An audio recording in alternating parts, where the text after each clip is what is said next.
Brian, can I ask you something? Have you ever had to go to the doctor in an English-speaking country? Yes, actually, it was one of the more stressful experiences I can remember, even though my English was okay at the time. Suddenly having to describe symptoms and understand medical terms, it felt like a whole different level of the language. I know exactly what you mean. Doctor English feels so different from everyday English. And the stakes feel higher too. Because it is your health, you really want to be understood, and to understand what the doctor is saying. Exactly. Hello, everyone, and welcome to Talk English Freely. I am Jessica, and this is Brian. We have natural conversations in everyday English, just like two friends. If you enjoy our videos, please give us a like and subscribe. Today, we are talking about going to the doctor in English. Everything from making an appointment, to describing how you feel, and understanding what your doctor says. So, Brian, let's start from the very beginning. Before you even see the doctor, you have to make an appointment, and that is already where a lot of people feel nervous. Right. Calling a clinic or a hospital is already a challenge, and we talked about phone calls in a previous video, but a medical appointment call has its own specific phrases. Things like, I would like to make an appointment to see a doctor, or, I have been having some pain, and I need to get checked. These simple phrases go a long way. Yes, and it also helps to know basic information they might ask for. Things like your date of birth, your insurance information, or your address. Having all of that ready before you call makes the whole thing so much smoother. Absolutely. And if you are calling for something urgent, you can say, need to see someone as soon as possible, or am not feeling well, and I was wondering if there is an opening today. Clinics hear this kind of language all the time. They are used to helping people. That is reassuring. Once you're actually at the clinic, you usually have to fill in some forms, and those forms can have some tricky vocabulary. Things like date of onset, pre-existing conditions, or current medications. Yes, medical forms can be dense. If you are not sure what something means, it is completely okay to ask the receptionist for help. You can say, I am sorry, could you explain what this question is asking? Or, I'm not sure what this term means. Could you help me? No one will think less of you for asking. That is such a good reminder. Receptionists at medical offices deal with all kinds of patients every day. They are there to help, and they are usually very patient and understanding. And once you get into the room and see the doctor, the first thing they will usually ask is, what brings you in today? Or, what seems to be the problem? This is your moment to describe your symptoms clearly, so knowing how to do that well is really important. Right, and describing symptoms in English can feel trickier. There are so many different ways to describe pain and discomfort. Brian, what are some useful words for describing how you feel? Well, there are a few key categories. For pain, you might say, I have a sharp pain, or a dull ache. Sharp pain is sudden and intense. A dull ache is more constant and not as intense. You might also say, I have a burning sensation, or a throbbing pain. Throbbing means it pulses, like a heartbeat. Oh, those are so useful to know. And what about other kinds of symptoms, not just pain? You might say, I feel dizzy if the room is spinning, or I feel nauseous if your stomach feels unsettled. I have been running a fever means your body temperature is high. I have a rash means there is something on your skin. And I have been feeling really tired and weak is always something doctors want to hear about. I also think it helps to say how long you have been feeling this way. Something like it started about 3 days ago, or I have had this pain for about a week.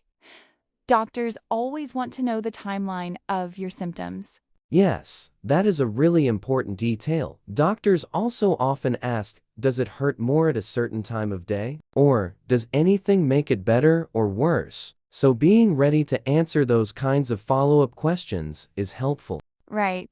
And then there is the part where the doctor examines you. They might say things like, take a deep breath, or does it hurt when I press here?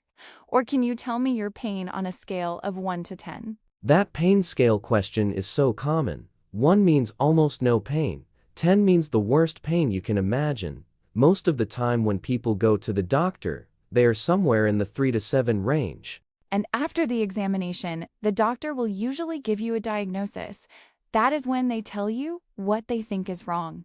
And honestly, that can be the scariest part, because sometimes the words are very technical. Yes, if you do not understand something the doctor says, please do not just nod and pretend you understood. It is so important to say, "I'm sorry, could you explain that in simpler terms?" Or, "I did not quite catch that. Could you say it again more slowly?" A good doctor will always be happy to explain. Absolutely. Your health is too important to leave anything unclear. And most doctors are very understanding when patients ask for more explanation. They want you to leave the appointment feeling informed and confident. Another useful phrase is, "What does that mean for my daily life?" Or, "Are there things I should avoid?" Or, "When should I come back if things do not improve?" These questions show that you are engaged and taking your health seriously. Yes, and what about when the doctor prescribes medication? That is another moment where things can get confusing. Definitely, the doctor or pharmacist will tell you things like, "Take 1 tablet twice a day with food," or "Do not take this on an empty stomach," or "Avoid alcohol while taking this medication." These instructions are really important to get right.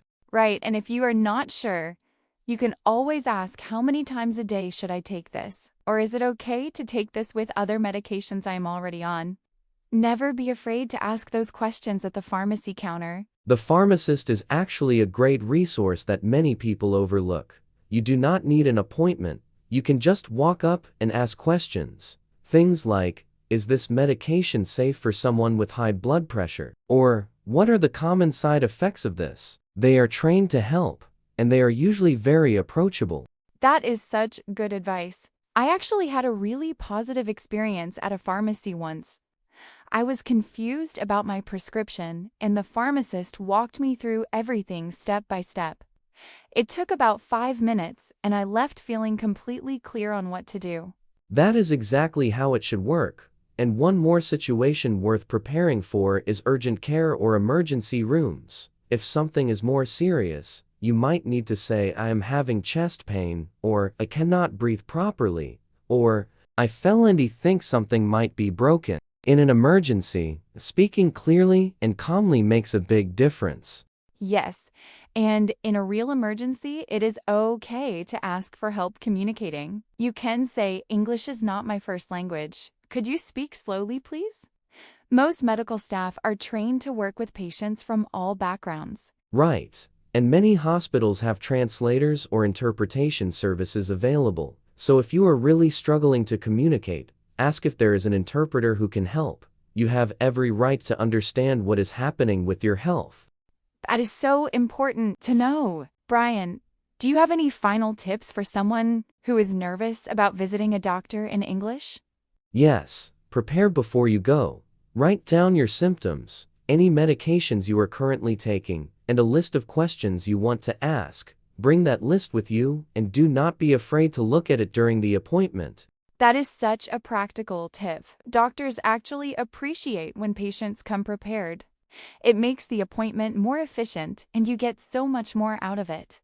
And remember that doctors are there to help you. They are not judging your English. They want to understand how you feel.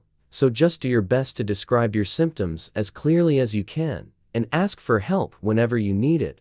Perfectly said. Going to the doctor in any language takes a little courage. But with the right vocabulary and a little preparation, it becomes so much easier. Brian, I want to talk about something a little different. What about going to the doctor for mental health reasons? I think that is a situation a lot of people find even harder to talk about in English. Yes, that is such an important point. Mental health vocabulary can feel very personal and sometimes difficult to put into words, even in your own language. In English, you might say, "I have been feeling really low lately," or "I have been struggling with anxiety," or "I have not been sleeping well, and I feel like something is wrong." Right, and I think it is important to know that talking about mental health at a doctor's appointment is completely normal and very encouraged in many English-speaking countries. You do not have to say everything perfectly. Just describing what you are experiencing honestly is enough. Absolutely. Doctor might ask, how have you been feeling emotionally? Or, have you been feeling more stressed or anxious than usual? These are completely normal questions, and it is okay to say, I'm not sure how to describe it, but I have not felt like myself. That kind of honest answer is very helpful. For a doctor, Yes, I have not felt like myself is such a useful phrase. It opens the door without you having to have all the exact words right away. and if a doctor refers you to a specialist, like a therapist or a counselor, they might say, I think it would be helpful to talk to someone, or am going to refer you to a mental health professional. This is a very positive thing. It means they are taking your concerns seriously. That is reassuring to hear. Now, Brian, what about taking children to the doctor? That is a whole extra layer of challenge for parents who are still learning English. Oh yes, when you take a child to the doctor, you have to describe their symptoms on their behalf. So you might say, my child has had a fever for 2 days, or she has not been eating, and she seems really tired, or he keeps pulling at his ear and crying. And doctors who work with children are usually very good at asking simple, clear questions. They know that parents are sometimes worried and not thinking as clearly as usual. Right. They might ask, when did the symptoms start? Or, has anything like this happened before? Or, is your child up to date with vaccinations? These are all very standard questions, and it helps to know that vocabulary before you go. Knowing what up to date with vaccinations means ahead of time is so useful. I can imagine that question catching a parent off guard if they have never heard it before. Exactly, and another phrase that comes up a lot with children is your child eating and drinking normally? Or, how are their energy levels compared to usual? Doctors are looking for changes from the child's normal patterns, so the more specific you can be, the more helpful it is for them. That makes so much sense. Brian, what about after the appointment? A lot of people feel clear while they are with the doctor, but then forget things on the way home. That happens so often. One really useful thing to do is to ask the doctor to write things down. You can say, could you write that down for me please? Or, is there a printed summary I can take with me? Many clinics offer after-visit summaries now, and those are incredibly helpful. Yes, I always ask for a written summary if I can. It is so much easier to look something up at home when you have the right spelling. Medical terms especially can be very hard to remember just by sound. And following up after an appointment is also something people sometimes skip. If you had a blood test or any other tests done, you can call back and ask, I was wondering if my results are ready, or, the doctor said to call back if my symptoms do not improve. Do not be afraid to reach out. Your health is always worth following up on. Absolutely. And if you are not happy with the care you received, or if you feel like something was missed, you have every right to ask for a second opinion. You can simply say, I would like to get a second opinion if that is possible. Yes, that is a completely normal and accepted thing to do in most countries. A good doctor will understand and support that request. Your health decisions belong to you, and you should always feel comfortable asking for more information or more help. I think that is such an empowering message. A lot of people, especially when they are in a second language, feel like they cannot speak up, but you absolutely can, and you absolutely should. Right. And one more thing worth mentioning, many cities and towns have community health centers, where staff are specifically trained to help people from different language backgrounds. So if you are struggling to communicate at a regular clinic, it might be worth looking into those kinds of resources in your area. That is such a practical tip. Knowing your options before you're sick makes everything easier when you do need help. Preparing before you need to is really the key to everything we have talked about today. Learning the vocabulary now, practicing how to describe symptoms, and knowing what questions to expect. All of that preparation means that when the moment comes, you will feel so much more in control. Well, I hope today's conversation helps you feel more confident the next time you need to visit a doctor in English. It is one of those situations where being prepared really makes a difference. Even knowing just a few key phrases can help so much. We would love to hear from you. Have you ever had a tricky experience at a doctor's office in English? Or do you have a useful phrase to share? Leave a comment below. We read every single one. And if you enjoyed today's conversation, please give us a like and subscribe to Talk English Freely. It really means so much to us. Thank you so much for watching today. Stay healthy, keep practicing, and we will see you next time. Take care, everyone. Bye. Bye.